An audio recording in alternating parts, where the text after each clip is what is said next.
We get old, don't we? We get old if we're lucky.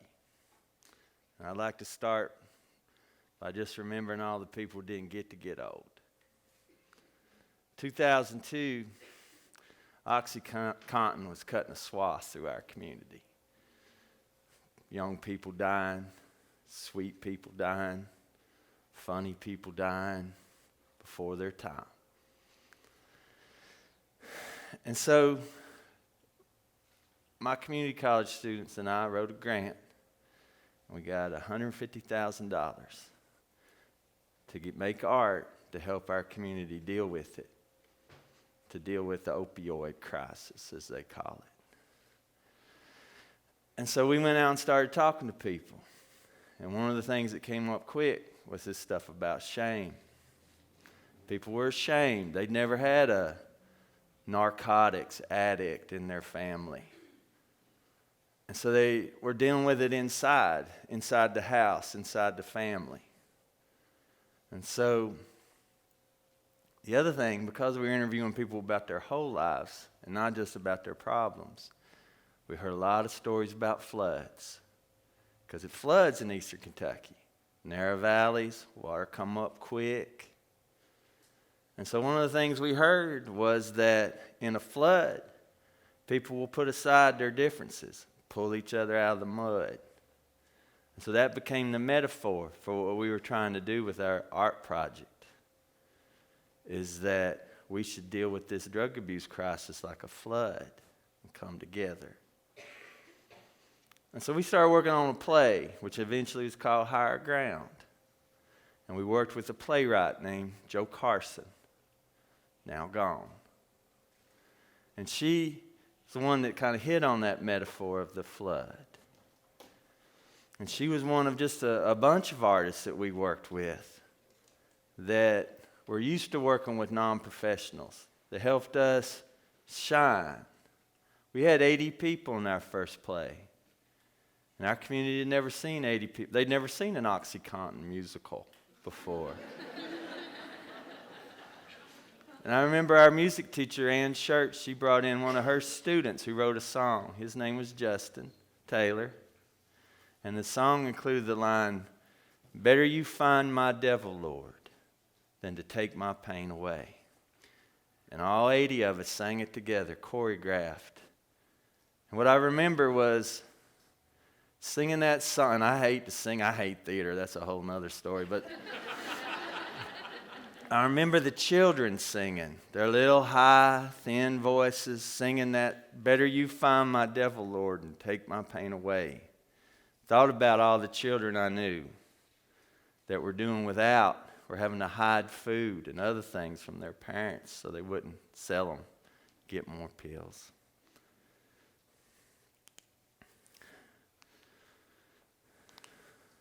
There were a couple other scenes in that play. One was we had to play drug zombies, stomping the floor, passing money bags to a doctor who was throwing prescriptions up in the air in front of a community of people who were living through that.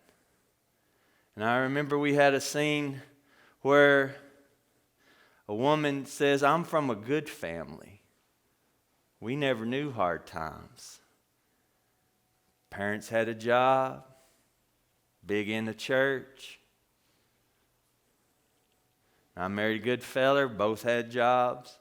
Got pregnant, I was living my dream. Then I lost my baby. And I could afford a counselor because I got depressed. But he put me on them antidepressants, pills. Fix everything with a pill. One pill led to another. Next thing I knew, I was facing jail time, rehab. Surrounded by people in the courtroom. Same thing, drug charges. The judge looked at me and he said, "What are you doing here?" He said, "You're from a good family. You ain't supposed to be here." And I thought to myself, and they are supposed to be here. And I wanted to say to him, drugs don't care. Drugs treat everybody the same.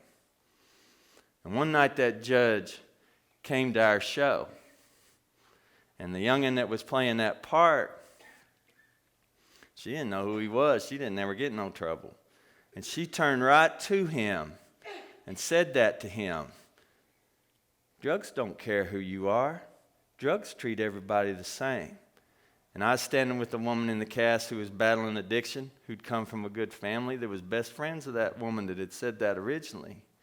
And she was just crying to see that judge hear what he needed to hear. I had a whole different talk day before yesterday. Just talking about how awesome art is, how we ought to have art. Art.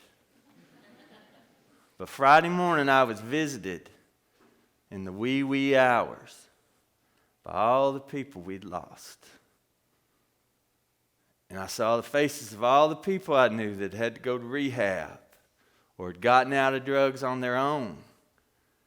And knowing that their lives would never be easy again, their loved ones' lives never easy again.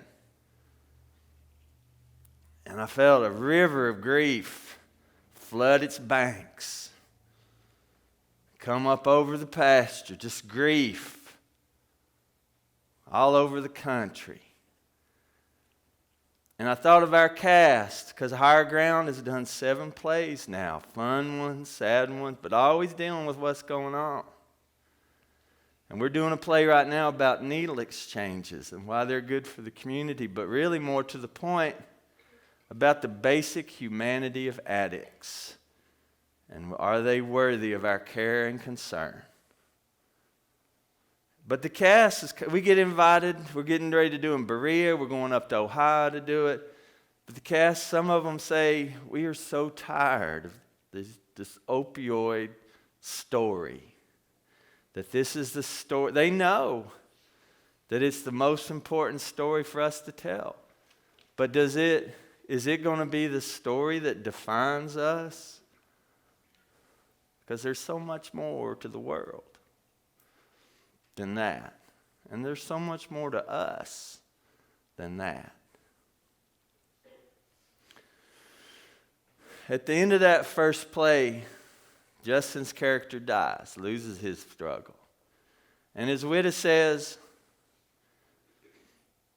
my husband was a miner, and he got hurt, and he needed something for pain.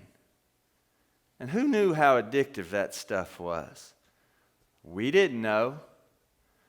Maybe the doctors knew, but that company knew. They knew what they were selling, OxyContin. And that was in 2005.